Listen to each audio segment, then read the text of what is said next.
여러분 안녕하십니까, 진성호입니다. 해방 이후 최대 규모의 집회로 평가받는 개천절날 광화문 문재인 하야 집회, 엄청난 인파들이 몰려들었습니다. 그런데 이것은 특히 몇 가지 큰 의미를 갖습니다. 가족 단위로 온 사람들이 많았고 2030들의 적극적인 참여도 눈에 띄었습니다. 좌파냐 우파냐 이념을 떠나서 너무 분해서 나왔다는 분도 있었습니다. 아니, 이 조국을 장관시키는 문재인 대통령이 정말 제정신이냐. 특히 학부모를 둔 학생들을 둔 학부모들이 크게 분노했습니다. 이런 것들을 보면 아마도 개천절 13 집회는 문재인 정권이 붕괴되는 하나의 큰 단초가 될 것 같습니다. 서초동의 200만 명? 웃기지 말라고 하십시오. 서초동 대 광화문, 게임 끝났습니다. 비교가 되지 않습니다. 그리고 여기에 참가한 사람들의 생각들도 정말 대한민국을 사랑하는 애국 시민들이었습니다. 자, 이 광화문 집회 평가 한번 해보겠습니다. 진성호의 직설 시작합니다. 아직 진성호 방송의 구독자가 아니신 분들은 붉은색 구독 버튼 눌러주시면 감사하겠습니다. 오늘 광화문 집회에 참가한 기자들이 르포 기사를 쓰기 시작했습니다. 그런데 여기 참가한 분들이 코멘트 중에 제일 눈길을 끄는 것은 너무 분해서 참가했다. 태어나서 처음으로 집회 나왔다. 이런 분들이 상당히 많았다는 겁니다. 이날 집회에는 상당히 주체 세력들이 다양했습니다. 그렇지만 여기와 전혀 관계없는 일반 시민들이 많이 참가했다는 것이 특징이었습니다. 자, 집회 참가 인파는 정오 이후에 급격히 몰렸습니다. 서로 약속을 한 사람들은 만날 수도 없었다고 합니다. 너무 많은 인파들에 밀려서. 그리고 인터넷도 잘 안 되고 이 통화 장애가 있기 때문에 연락도 잘 안 됐다고 합니다. 유튜브들이 많이 갔는데 통신 접속 때문에 속도가 굉장히 느렸다고 목소리를 같이 하고 있습니다. 자, 중앙일보의 인터뷰를 보면 이렇게 합니다. 태어나서 집회한 걸 처음 나와봤다. 서울 봉천동에 사는 주부 유모 씨. 너무 분해서 나왔다. 아이가 고3이고 의대를 준비한다. 원래 가족들과 정치 얘기를 안 했는데 이번에 얘기하다 보니 뜻이 맞아서 가족들이 다 함께 나왔다. 자, 오늘이 휴일입니다. 3살, 5살 된 딸과 함께 현장을 찾은 또 다른 주부 김모 씨. 현 정부가 거짓말로 거짓말을 덮는 게 의롭지 못하다고 생각해서 나왔다. 이렇게 말했습니다. 자, 고등학교 교사 김모 씨. 서초동 집회를 다 합쳐서 5만 명도 안 될 것 같았는데 200만 명이라고 거짓말을 하는 걸 보고 집회 참가를 결심했다.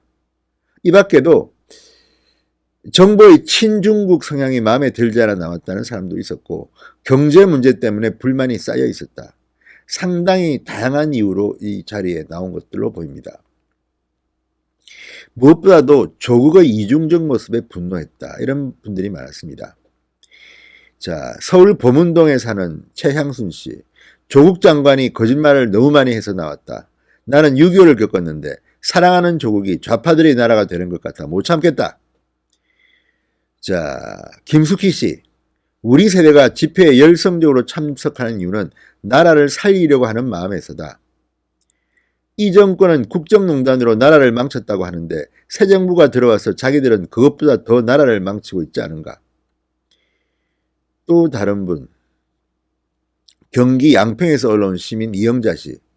문재인 정권의 안보의식과 북한 퍼주기에 화가 났었는데 조국 장관의 그야말로 이중적인 모습에 분노해서 도저히 가만히 있을 수 없었다.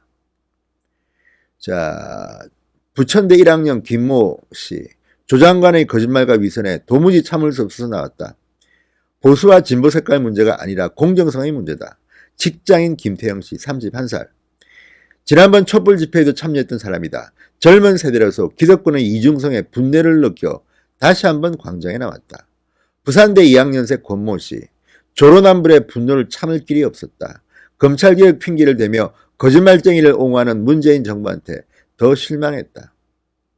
자, 그리고 서울대 재학생과 졸업생들로 구성된 서울대 추진위는 이날 낮 12시쯤 광화문역 앞에서 사전 집회를 가지고 오후 1시부터는 한국당의 집회에 동참했습니다. 서울대생들은 사회 정의를 바로 세우기 위해 청년이 나서야 한다. 사회 정의를 무너뜨린 조국 장관은 사퇴하라고 요구했습니다.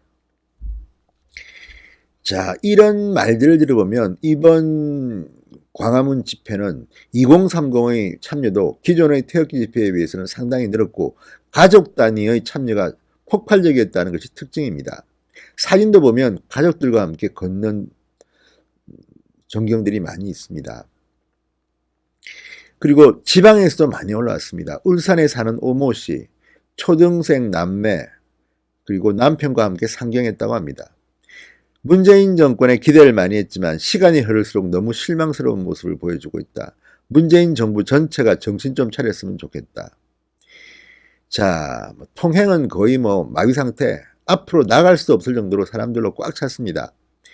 도로 하나 건너는데 30분이 걸리기도 했다고 합니다. 인근 카페는 자리가 없어서 계단과 바닥에 주저앉아 있었다고 합니다. 휴대전화 신호도 잡히지 않고 인터넷 접속도 제대로 되지 않았다. 카카오톡 등 모바일 메신저도 원활한 접속이 이루어지지 않았다.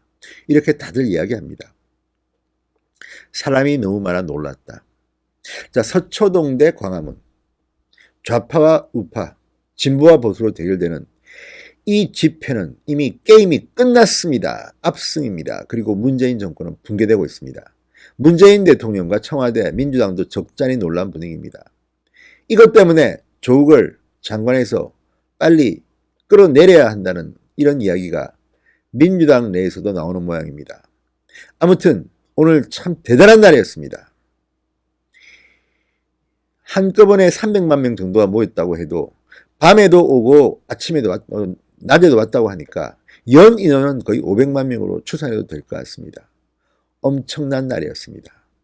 문재인 정권이 붕괴되기 시작하는 날입니다. 이날 조국 장관은 집에 있었다고 합니다. 아내는 검찰청에서 조사를 받다가 몸이 아프다고 중간에 나가버렸습니다. 이게 지금 대한민국의 모습입니다. 아무튼 문재인 대통령, 오늘의 이 집회를 잘 기억하시기 바랍니다. 진성호의 직설이었습니다. 여러분 감사합니다.